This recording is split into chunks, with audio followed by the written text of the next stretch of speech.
Alright guys, we're back here at Fur Harvesters Depot in Happy Valley Goose Bay, and today Jim is going to remove the pelt, he's going to turn it and put it back on the board, and he's going to show how that's done now. So take it away, Jim. Okay, for the Bigland trapper and for all the viewers out there in YouTube land, we're going to take a Marten pelt off the board and turn it and put it back on the board. First, of course, we got to remove the pins. I think on each Marten pelt I have, oh my God, at least 40 pins. As you can see, I have a lot of pins in each pelt. I don't spare on the pins, I guarantee you. So we'll get these out.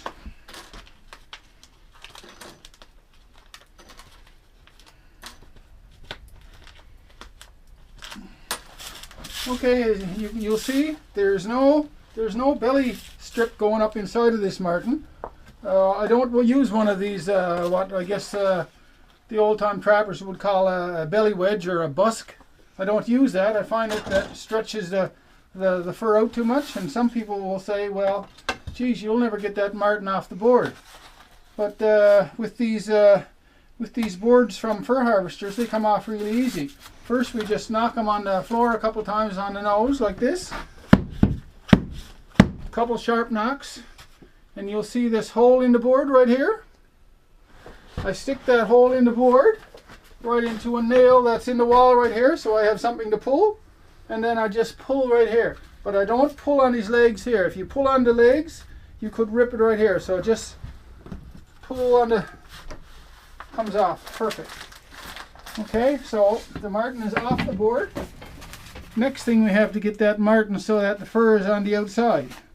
In order to do that, we'll just start pushing the head down through this hole, or the mouth, and I always cut the lower lip off, so you got a bigger area to start pushing the Marten down through. So we'll start to push it. Now this Marten was on the board overnight, and that's really no problem.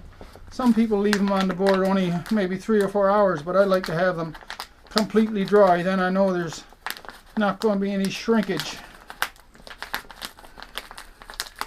So just keep pushing, turning it around, pushing down with your thumb. The further you go, the easier it gets.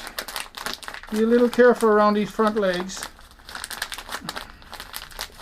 Just keep pushing with your thumb, almost like turning a sock inside out. Round and round and round. Every time you just rotate the Marten a little bit more. See, we're nearly there. Almost there. Here we go. Okay, there it is. Finished product. I'm just kidding. Grab it by the nose and grab it by the butt of the tail. Not by the tail here, but I like to get a good grip here, and then pull. There you go. Stretch it out. Flick the nose around.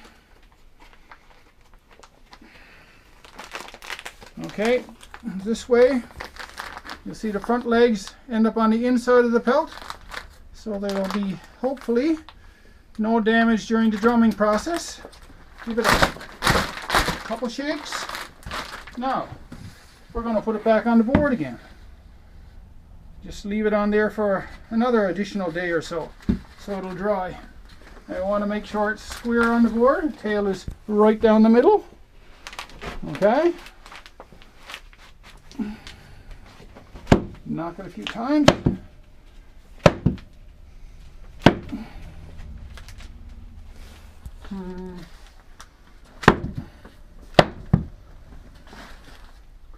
Looks good. Now the only pin that I put in there now is 1 pin in each leg, because they're completely dry. They aren't going to shrink. 1 pin in each leg just to keep them from curling up. Okay, like that. Alright, now I'm going to brush it a couple of times. Where's my brush there, Bigland Trapper?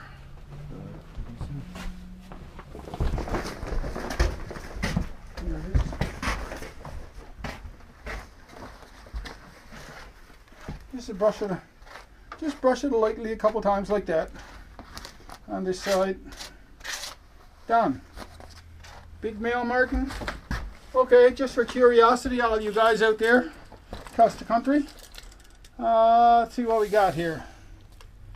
My tape is really, my tape is really rusty. Right to the butt, right to the 24 inches. Extra large. Yep. Another $200 Marten for the Bigland Trapper. Alright guys, so that's more professional advice from Jim. So thanks for watching, and until next time, I guess.